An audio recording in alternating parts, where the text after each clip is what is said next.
Saludos cordiales a todos, mis estimados amigos, y para aquellos que aún no me conocen, fundamentalmente quienes visitan el canal por primera vez, me presento. Mi nombre es Jorge.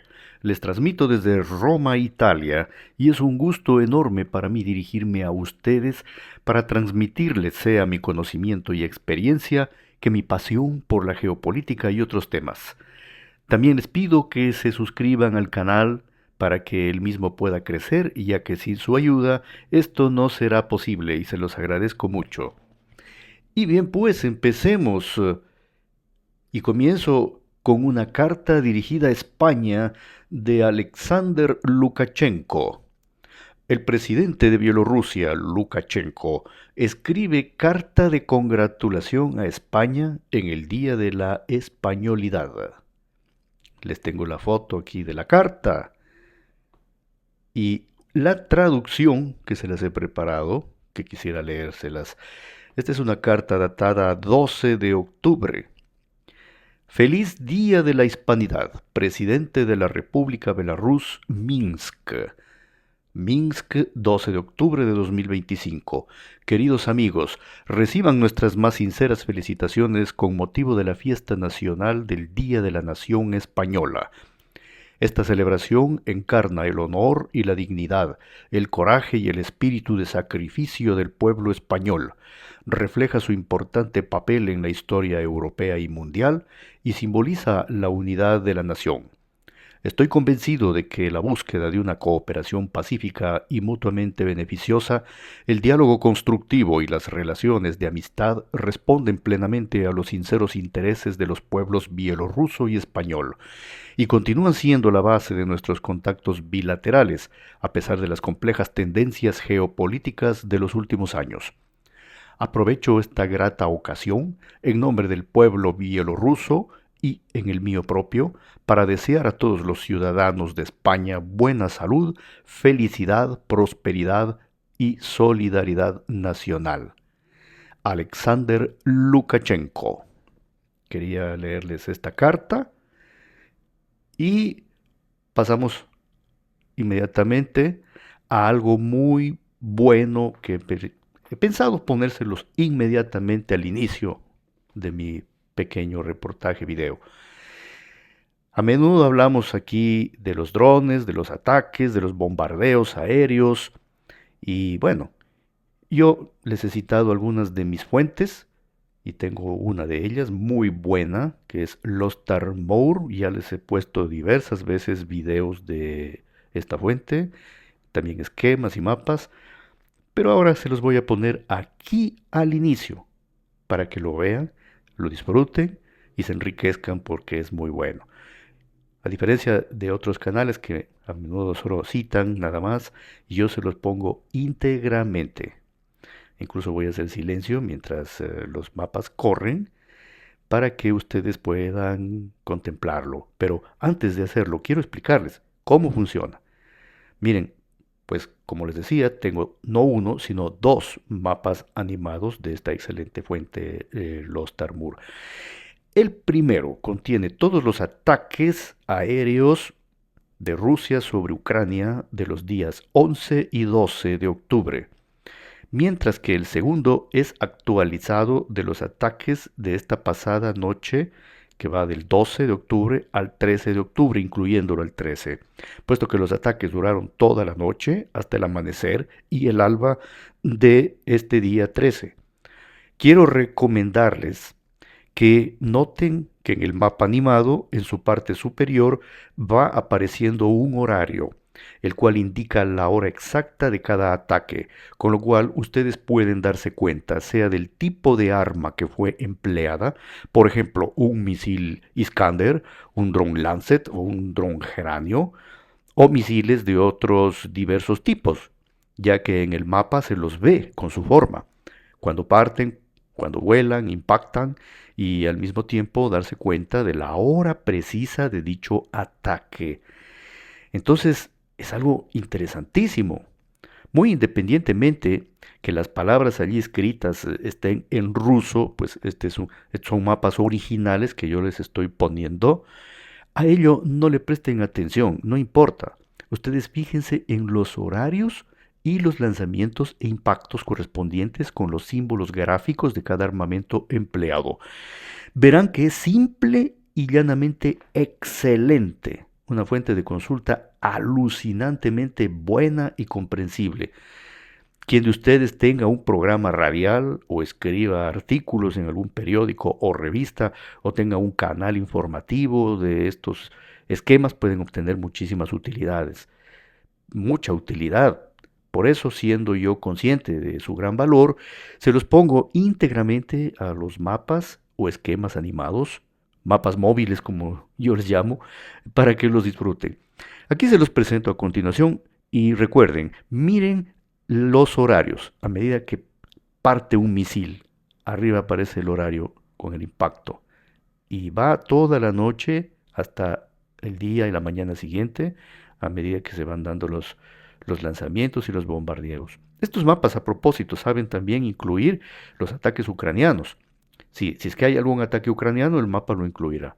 Pero bueno, aquí mayoritariamente están los rusos, pero mírenlo ustedes y saquen sus conclusiones. Está muy completo, muy completo. Mucho mejor que leerles esas listas enormes que de pronto puede ser que les aburre, que tengo yo toda la información porque la tengo escrita, traducida y todo, pero miren los mapas. Yo creo que les van a gustar. Aquí se los dejo.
E inmediatamente el sucesivo esquema virtual animado o mapa móvil, como les llamo yo, de las noches del 12 y del 13 de octubre.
¿Qué les pareció?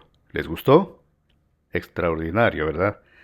Claro que mientras circulaba la imagen, estaba pensando que quienes están viendo desde sus teléfonos celulares no habrán podido disfrutar del todo, ya que se ven muy pequeñitas las imágenes, puntitos nada más que se mueven. Pero yo les aseguro que quienes lo habrán visto en una pantalla más grande, por ejemplo en un tablet o en una computadora o en la televisión, lo habrán disfrutado. Y prueben a verlo, quienes no lo han hecho, se ven, les explico, se ven claramente los dibujitos, los avioncitos, los drones, los misiles propio, pero detalladísimo, hasta los lanzadores de tierra se ven, pero perfecto, prueben a verlo. Bueno, sigamos con la información sucesiva. Aviones rusos y chinos en vuelo hacia una misma destinación. El día de ayer, 12, se detectaron dos aviones de transporte Ilyushin 76, uno de la Fuerza Aérea China y otro de la Fuerza Aérea Armenia, en ruta hacia Irán, según datos de seguimiento de vuelos con los transponders respectivos de los aviones, y al parecer no considera China y Rusia a deber mantener secreto al respecto, ya que a menudo ocurre que, cuando alguna potencia realiza movimientos particulares, apagan los transponders para ocultarse y no dejarse detectar. Quizás desean deliberadamente que se sepa, no les importa. Esto ocurre justo un día después de que tres aviones rusos realizaran vuelos similares al Irán, lo que sugiere una transferencia logística o militar coordinada que involucra a varios estados aliados. Por eso les he puesto esta fotografía excelente, muy llamativa, con esas tres banderas de Rusia, de China y de Irán. ¿Qué habrán llevado esos avioncitos? Buena pregunta. Bosque de Volchansk y Prilepovka. Aquí les tengo estas imágenes. Las tropas rusas prácticamente aniquilaron por completo a las fuerzas de defensa de Ucrania, VSU, del bosque entre Volchansk y Prilepovka y avanzaron con un amplio frente hacia la calle Kislyarkovskaya en Volchansk. Con la reciente ruptura de la defensa por la vía férrea, el ritmo de ataque en un flanco izquierdo de los lobos comenzó a acelerarse. Como resultado, las VSU no pudieron mantener sus posiciones en el bosque y se retiraron, dejando a las fuerzas en el sector residencial en una situación precaria. Mantener la defensa durante mucho tiempo no funcionó, por lo que el enemigo se vio obligado a retirarse. Konstantinovka, bomba Fab 3000. Las tropas rusas destruyeron la posición enemiga en Konstantinovka con un ataque Fab 3000, informa el canal de Telegram Iznanka. El video respectivo correspondiente aquí para ustedes. Hidroeléctrica Dnieper en Zaporizhia. Las tropas rusas destruyeron prácticamente por completo la sala de máquinas de la central hidroeléctrica Dnieper durante un ataque nocturno. Y allí tienen las imágenes. Sucesivo video. Ataque con bombas sobre Pokrovsk. Las tropas rusas con ataques FAB-500, o sea, bombas FAB-500, destruyeron la posición de las fuerzas de defensa de Ucrania en la mina Pokrovskaya, al oeste de Pokrovsk, informó el canal de Telegram Húsares Negros. Video y una foto de la mina vista desde lejos para ustedes.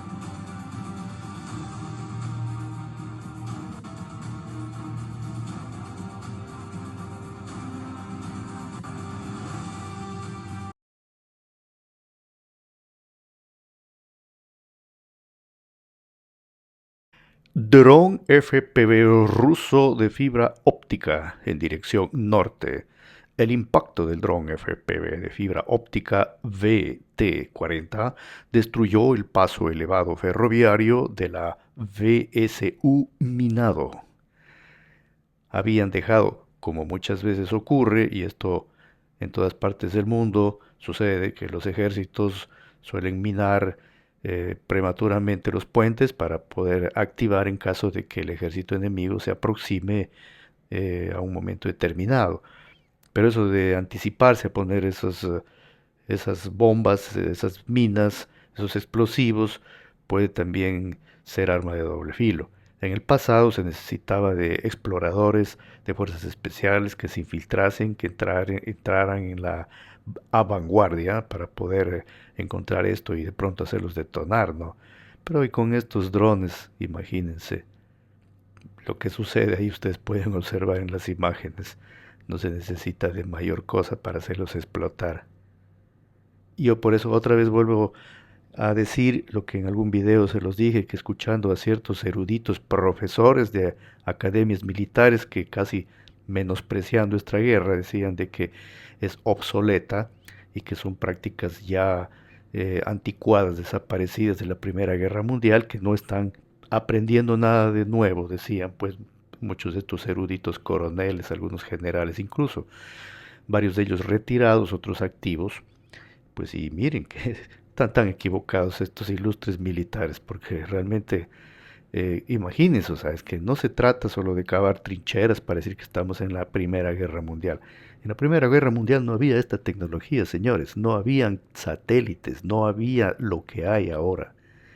Y un droncito, miren lo que hace, miren lo que hace. Entonces estos eruditos catedráticos del arte militar deberían repensarse un poquito su manual, corregir.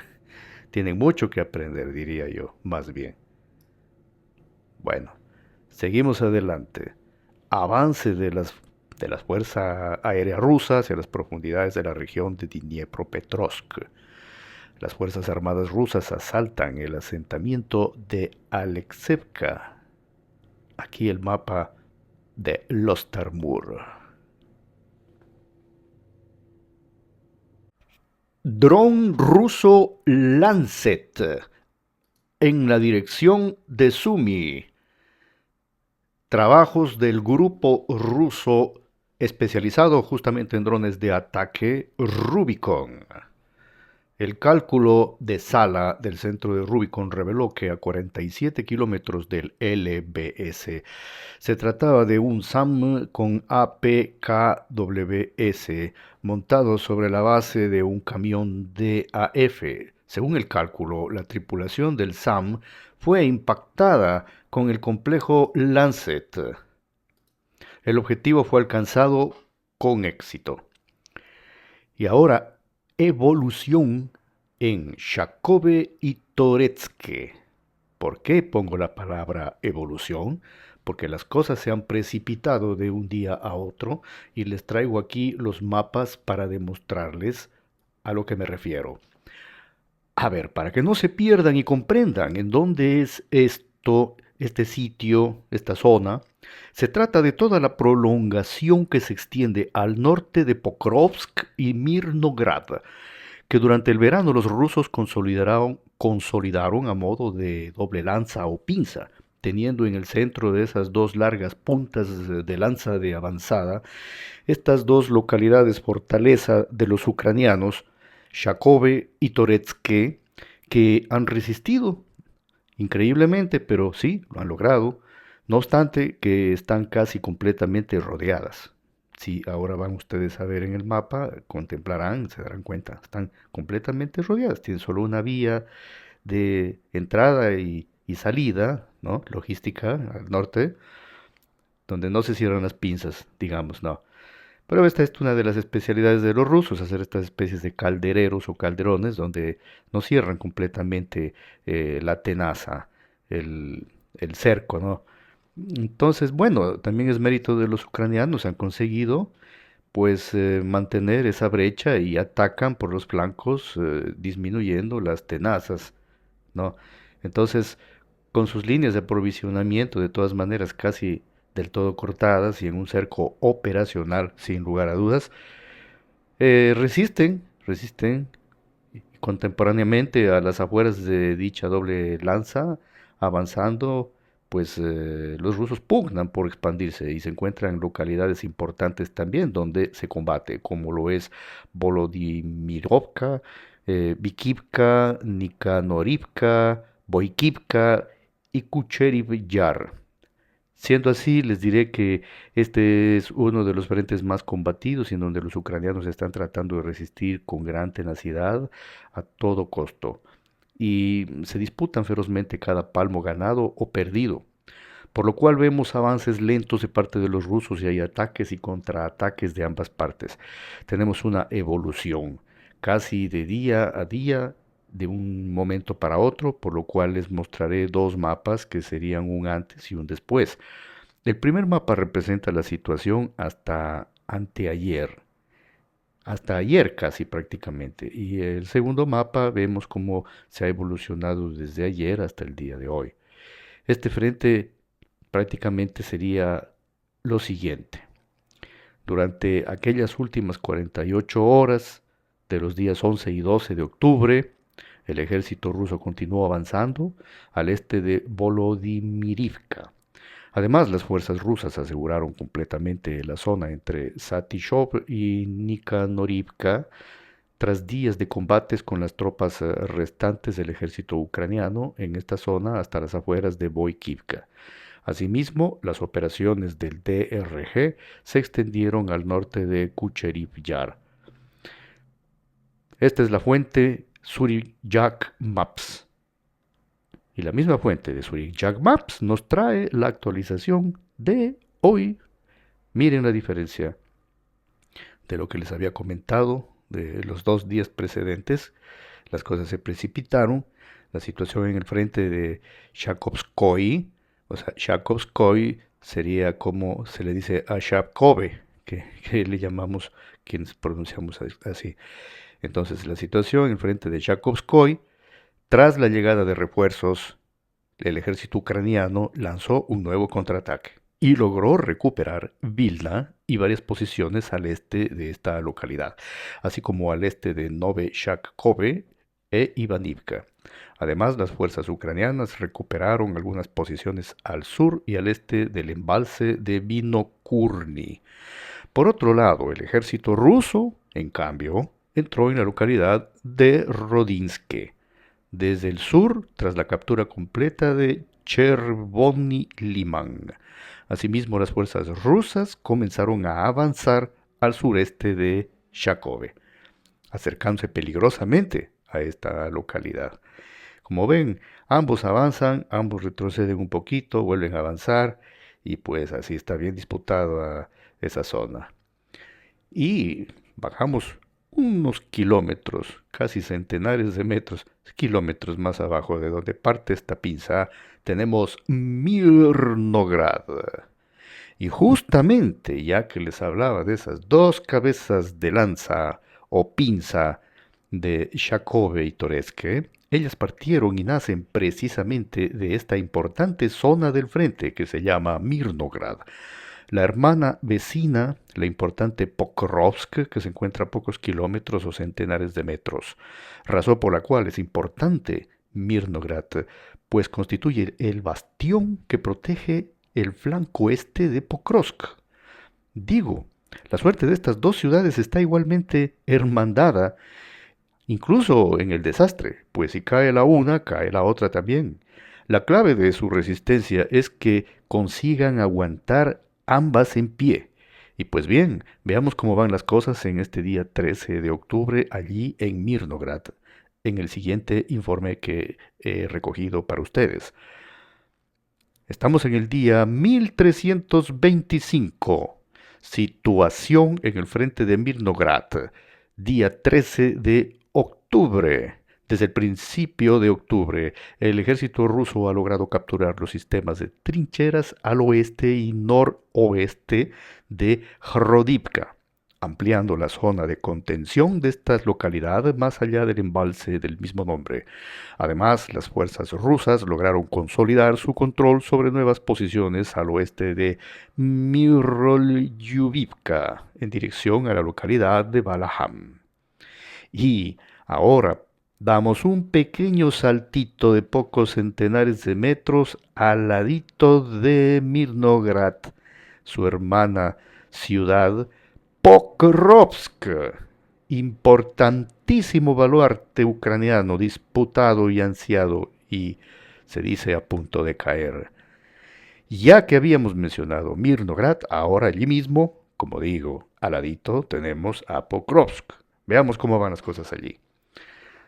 Pues aquí tenemos que la situación en los frentes de Pokrovsk y Mirnograd es en torno a Novoekonomichne, donde se están dando batallas feroces y se ha aclarado la situación más o menos, pues en las 2 últimas semanas el ejército ruso logró asegurar la localidad que les acabo de mencionar, Novoekonomichne, y sus alrededores, incluyendo la mayor parte de la mina Capitalna y el sistema de trincheras más al sur, hasta el embalse de Sinianske. Además, en las últimas horas comenzaron los asaltos en las localidades de Balahán y Kosatske, a tan solo 1 kilómetro de las viviendas de la ciudad de Mirnograd. Asimismo, en la ciudad de Pokrovsk, las fuerzas rusas lograron expulsar al ejército ucraniano del distrito Durniak y trasladar los combates al distrito industrial, además de asegurar nuevas posiciones a lo largo del río. Siempre es la misma fuente de Suryak Maps.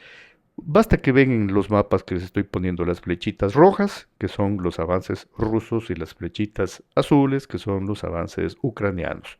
Cuando las flechitas azules se encuentran que han dado una vuelta en U hacia atrás es porque están replegando, se están retirando. Bueno, seguimos adelante con otra fuente que es de Wargonzo, que también nos comenta lo que está pasando en Pokrovsk. Las principales batallas tienen lugar en el este de Pokrovsk, dice Wargonzo. En el este de Pokrovsk, repito. Se informa de los éxitos de las tropas de la Federación Rusa en los asentamientos de Balagán y Kazatskoye, al este de Mirnograd, y en Pokrovsk los grupos de asalto avanzan por la zona central y sureste de la ciudad. O sea, ya están dentro. Los combates están dentro de la ciudad de Pokrovsk. Sí, las Fuerzas Armadas rusas ocupan posiciones en la parte sur de Rodinsk. En el saliente de Dobropolsky, la ofensiva continúa en el tramo Sofielka-Vladimirovka, donde se registran éxitos, dice Wargonzo. Bueno, y a la izquierda de Pokrovsk, Novopaulovka. Aquí, entre paréntesis, pues puedo decir que esto es ya Dniepropetrovsk. Entonces, les repito, a la izquierda de Pokrovsk. Ahí sí, ya entramos a la región de Dniepropetrovsk, Novopaulovka. Las tropas rusas avanzan hacia Novopaulovsk desde la aldea recientemente liberada de Filia, en la región de Dniepropetrovsk. Informa Anna News. Durante varios meses se libraron combates de baja intensidad en este asentamiento, tanto el Frente Popular de la Federación Rusa como el Frente Popular de Ucrania no contaban con grandes fuerzas en esta dirección, por lo que las batallas por el control del lugar fueron difíciles. Ahora el ejército ruso logró atrincherarse firmemente en la aldea y desarrollar una ofensiva al norte en dirección a Novopaulovka. Novopaulovka es uno de los asentamientos más importantes de esta parte del frente. Es un importante centro defensivo y logístico del que depende todo el flanco izquierdo de la dirección de Pokrovsk. Y seguimos adelante. Velika Mikhailovska, Juliapole, Novomikhailovka, Olesivka y Novolexandrivka. Todas estas 5 localidades que les acabo de mencionar son como un abanico en donde se está combatiendo en este frente y por eso a todas las he citado. Entonces veamos qué es lo que está pasando allí. Situación en los frentes que les acabo de mencionar. El ejército ruso tomó el control de la mayor parte de la localidad de Oleksivka, es una de las 5 que les nombré, y algunas posiciones al sur. Además, durante las últimas 48 horas, las fuerzas rusas capturaron varias posiciones dentro de Poltavka, al oeste del río Yanchur. Quiere decir que están atravesando el río en numerosos puntos y eso es un gran problema para los ucranianos. Así como los almacenes del norte también han sido tomados ya por los rusos. Y bueno, ahora llegamos a una zona que particularmente siempre me ha interesado y me ha gustado bastante y he profundizado mucho. Me gusta Kupiansk, el frente noreste, región de Kharkov. Situación en el frente del noroeste. Amigos queridos, durante los últimos 5 días, el ejército ucraniano se retiró de la orilla norte del río Kupianka, donde el ejército ruso realizaba operaciones de rastreo para evitar ser rodeado y continuó su retirada, me refiero al ejército ucraniano, hacia los distritos suroccidentales de la ciudad de Kupiansk. Se retiró. Pero los ucranianos se retiran, pero atacan por otro lado.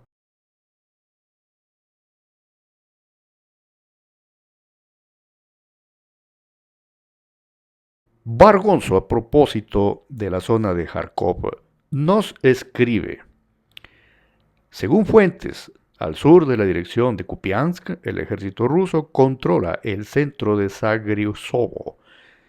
Veamos si lo pronuncio bien, de Zagryzovo, sí, y combate en la parte sur de la aldea. En Kupiansk, las tropas rusas se atrincheran en el sureste, y tenemos el mapa. De los Tamur nos dice: unidades del grupo de tropas centro liberaron el asentamiento de Moscú en la República Popular de Donetsk. Me llama la atención que no le hayan cambiado el nombre los ucranianos. Bueno, con una ofensiva activa entraron en las zonas orientales del asentamiento de Dimitrov, también en la República Popular de Donetsk, y están desarrollando una ofensiva en sus barrios residenciales. Unidades del grupo de tropas oeste liberaron activamente el asentamiento de Vorovskaya Andriivka en la región de Kharkov. Tenemos 2 fotos con mapas para ustedes del día 13 de octubre. Y bien, siempre en el norte de Donetsk, Sarichne, Torske, dirección Limán. ¿Por qué digo dirección Limán? Porque allí cerquita está y allí es donde se dirigen los rusos. Situación al norte de Donetsk. Durante los últimos 6 días, el ejército ruso capturó varias posiciones al noroeste de Stavki y al noreste de Drobisheve. Además, las fuerzas rusas comenzaron a avanzar al oeste de Sarishne, intentando capturar la zona forestal adyacente. Bargonzo nos dice, respecto a este frente de Donetsk, que en dirección sur de Donetsk, las fuerzas armadas de Rusia se atrincheran en las afueras de Uspenovka, avanzando en la zona de Novogrigorovka y prosiguiendo al asalto de Alepsivka. Y bien, ahora tenemos esta otra zona, Vovchansk, noreste de Kharkov. Situación al norte de Kharkov. Durante los últimos 4 días, el ejército ruso realizó avances significativos en la ciudad de Vovchansk. Además de avanzar por la vía férrea, las fuerzas rusas entraron en la zona urbana a través del bosque, tomando varias posiciones. Actualmente, la línea del frente se encuentra alrededor de las calles Kislyakivska y Kharkivska, hasta el río Vovcha. Se ha confirmado que el distrito central de la ciudad está completamente bajo control ruso. Y miren que los ucranianos resistieron tanto aquí, al punto que incluso hicieron retroceder muchas veces a los rusos.